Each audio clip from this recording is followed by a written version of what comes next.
మోడీ దగ్గర నుంచి common man వరకు ఈరోజు ఒక వీడియో చేస్తున్నాం. దయచేసి వీడియో స్కిప్ చేయొద్దు. నిజాలు అబద్ధాలు, నేను మాట్లాడేవి నిజాలా అబద్ధాలా కామెంట్లో పెట్టండి.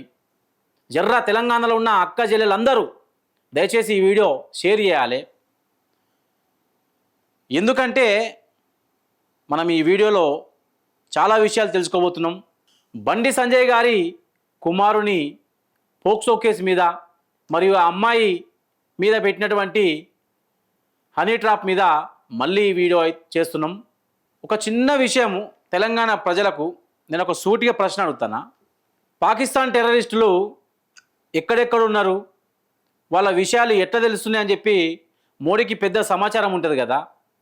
మరి హైదరాబాద్లో మీటింగ్కు వచ్చే మోడీ సార్కు బండి సంజయ్ పుత్రరత్నం గురించి ఏం ఇన్ఫర్మేషన్ లేదంటారా? అంటే నమ్మాలా? కామెంట్ పెట్టండి.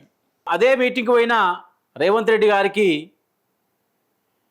ఎక్కడెక్కడ ఏ సమాచారం, అంటే నల్లబల్లి ఏ ట్యూటీ చేస్తాడు, దాన్ని ఎవరు షేర్ చేస్తాడు, బీఆర్ఎస్ నాయకుల టార్గెట్ ఏంది, వాళ్ళు ఏ మీటింగ్ పెడతారు, మనం ఏ మీటింగ్ పెట్టాలని చెప్పి తెలిసిన రేవంత్ రెడ్డి సార్కు మరి ఈ విషయం తెలియదంటారా? ఈ విషయం మీద కూడా కామెంట్ పెట్టాలి. పెద్ద పెద్ద నాయకులు వీళ్ళు, ఒక సీఎం ఉన్నాడు, ఒక పిఎం ఉన్నాడు, వీళ్ళకి ఏ ఇన్ఫర్మేషన్ పోలే అంటారా ఈ బండి సంజయ్ కుమారుని విషయం గురించి? నమ్మాలా? అసలు నమ్మదగ్గ విషయమేనా? సరే, అది అయిపోయింది, పోని వాళ్ళు వచ్చిర్రు, మీటింగ్ చేసుకున్నారు, పోయిర్రు. సరే, మన ముఖ్యమంత్రి సార్ అని ఏం చేయాలి? మీటింగ్ అయిపోయింది, ఎవరి పనులకు వాళ్ళు వెళ్ళిపోయిర్రు, టార్గెట్ ఏంది? అసలు ఆ విషయంపై పోలీసులను పిలిపించి అసలు జరిగిందా జరగలేదా, తెలంగాణ ఎందుకు ఇట్లా ఆగమవుతుంది, ప్రతి ఒక్కడు తెలంగాణలో ఆ విషయం గురించి ఎందుకు మాట్లాడుకుంటున్నాడని చెప్పి కనీసం ప్రెస్ మీట్ పెట్టిండా? లేదు. ఏం నడుస్తుంది తెలంగాణలో అంటే అధికార బలం. తెలంగాణలో అధికార బలం నడుస్తుంది. అధికారంలో ఉంటే ఏమైనా చేసుకోవచ్చు.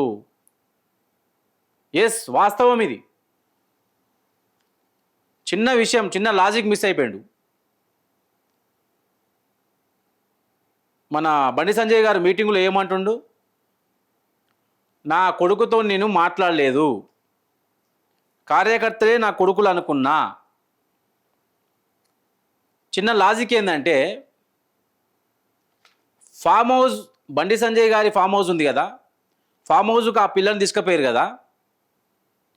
ఫామ్ హౌస్కు పోయేటప్పుడు అక్కడ ఉన్న సెక్యూరిటీ బండి సంజయ్ గారికి ఇన్ఫర్మేషన్ ఇవ్వలే అంటారా? నిజమా? నమ్మాలనా ఈ విషయాలన్నీ? ఫామ్ హౌస్లకి ఎవరు పోతుర్రు, ఎవరు వస్తుర్రు ఇన్ఫర్మేషన్ ఉండదా?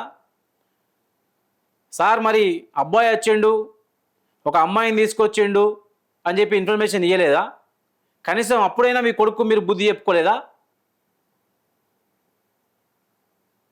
నిజాలు ఉంటాయి కొన్ని, ఇవేంటంటే ప్రజలకు అర్థం కాదు. ఫామ్ హౌస్లో లేవని చెప్పారు కదా మాకు. కేసీఆర్కి ఒక్కరికే ఫామ్ హౌస్ ఉంది, ఈ మొత్తం ఈ యావత్ తెలంగాణలో మాకు ఫామ్ హౌస్లో లేవని చెప్పారు కదా. మరి మీ ఫామ్ హౌస్కి పోయినా మీ కొడుకు గతి ఏంది? ఏడికెళ్ళి వచ్చింది మీకు ఫామ్ హౌజు? కేసీఆర్కి ఒక్కరికే ఫామ్ హౌస్ ఉందని మొత్తుకున్నారు కదా ఎలక్షన్ల ముందట. మరి మీ ఫామ్ హౌస్ గురించి ఏంది? తెలంగాణలో ఒక కార్పొరేటర్, అది ఎవరైనా కానీ, ఒక చిన్న కార్పొరేటర్ కూడా ఈ రోజులలో ఫామ్ హౌస్ ఉంది. ఊళ్ళో సర్పంచ్కుంటే ఫామ్ హౌజులు. సరే, ఆ విషయం ఆ వీడియో తర్వాత చేసుకుందాం. కానీ ఇది అయిపోయింది. చాలామంది తెలంగాణలో మేధావులు పార్టీకి దీనికి సంబంధం లేదంటున్నారు. నేను కూడా అంటా, పార్టీకి అతని ఫ్యామిలీ విషయానికి సంబంధం లేదు. కానీ అతను ఉన్న పదవి ఏంది? రక్షణ సహాయ మంత్రి కదా. అంటే నువ్వు తెలంగాణలో ఒక అమ్మాయికి రక్షణ ఇస్తలేవు, తెలంగాణలో ఒక అమ్మాయికే రక్షణ లేదు. మీరు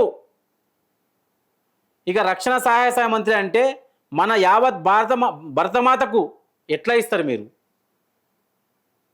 భరతమాత కన్నీళ్లు తుడిచే పార్టీ అని చెప్తుర్రు. మరి ఈరోజు భరతమాత ముద్దు బిడ్డ అయినటువంటి ఆ తెలంగాణ చెల్లెకు ఎవడాదుకోవాలి, ఎవరు నిలవాలి, ఏ పార్టీ పోయి వాళ్ళ కన్నీళ్లు తుడవాలి, ఏ పార్టీ తప్పైతే ఎవరైతే చేసిర్రో వాళ్ళకు శిక్షలు వేయాలి. తెలంగాణ ప్రజలు ఇవి అడగరు, ఇవి అడగరు. ఏమైనా కానీ మాకు పింఛన్ రాలేదు, మాకు సన్న బియ్యం ఇస్తుండు, ఇవే కావాలి. యావత్ తెలంగాణ ప్రజలారా ఇప్పుడు కూడా మేల్కోనండి. నేను ఎందుకు చెప్తున్నానంటే తెలంగాణ మొత్తం మాట్లాడుతుంది ఈ విషయం. ఒక ఆడపిల్లకు అన్యాయం జరిగింది, న్యాయం చేయలేని ప్రభుత్వాలు ఉన్నా ఒకటే లేకున్నా ఒకటే. దీనిపై మీ కామెంట్ ఖచ్చితంగా ఉండాలి. ఏడవైనాయమ్మా మహిళా సంఘాలు? ఫస్ట్ వీడియో చేసినాయి ఆల్రెడీ, ఇప్పుడు లేచినాయి మళ్ళీ మహిళా సంఘాలు.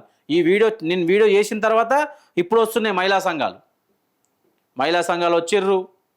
మన కాంగ్రెస్లో చాలా పెద్ద మంది మాట్లాడుతుర్రు ఇప్పుడు ఈ విషయం మీద. అయినా కానీ పోలీసు వాళ్ళట ఆహ్వాన పత్రిక ఇచ్చిరట. ఎవరికి? బండి సంజయ్ గారికి కరీంనగర్ పోయి. అంటే సార్ మీ ఓడు తప్పు చేసిండో మాకు తెలియదు, మేము ఆహ్వానం ఇస్తున్నాము, మీరు కొంచెము మీ అబ్బాయి ఎక్కడ ఉంటే మీ అబ్బాయి జాడ చెప్తే మేము బెంచ్ కార్లో తీసుకొని పోయి 2-3 క్వశ్చన్లు వేస్తామని చెప్పి. ఏం నడుస్తుంది తెలంగాణలో? ఏమవుతుంది తెలంగాణ? ఇప్పటికైనా దయచేసి తెలంగాణ ప్రజలు కొంచెంలా సోయి తెచ్చుకోరి. ఎందుకంటే 50% తెలంగాణ ప్రజలు ఈరోజు మోసపోయి గోసపడుతుర్రు. ఆ మోసపోయి గోసపడ్డ చాలామంది ప్రజలు కొంచెం సోయి తెచ్చుకోవాలి. ఇలాంటి వీడియోలు చూడాలి, జర్ర కామెంట్లు పెట్టుర్రి, అర్థమవుతుంది మాకు కూడా. అసలు మీరు చూస్తుర్రా చూస్తలేరా? వీడియోలను తొక్కుతున్నారు, వీడియోలు కూడా పోకుండా చేస్తున్నారు. దయచేసి అర్థం చేసుకోరి. ఒకసారి మనం తెలంగాణలో పాపం అన్యాయానికి గురైన ఆ చెల్లె మీద ఒక పాట పాడుకుందాం. ఇది రాబందుల రాజ్యమే, చెల్లమ్మ న్యాయమే లేకున్నదే, అధికారమే బలముతోనే చెల్లమ్మ నిందలు వేస్తున్నరే. ఇది రాబందుల రాజ్యమే, చెల్లమ్మ న్యాయమే లేకున్నదే, అధికారమే బలముతోనే చెల్లమ్మ నిందలు వేస్తున్నరే. ఆనాడు ఉరికించిన మైల సంగమా, ఈనాడు మొద్దు నిద్ర ఎందుకోయమ్మా.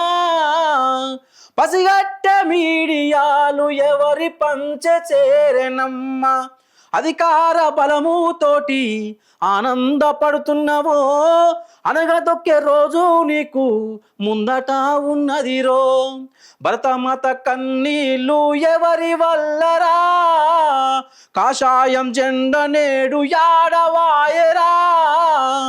భరతమాత అడుగుతుంది బాధ్యతగా ఉండమని, భరతమాత కన్నీటి చుక్కను తుడుస్తానన్నరే.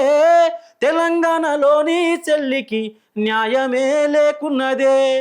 భరతమాత కన్నీళ్లు తుడిసే ఓ అన్నలారా, ఫస్ట్ నా తెలంగాణలో ఆడబిడ్డకి న్యాయం చేయండి. అధికార బలం, అధికార మదం అనగదొక్కండి.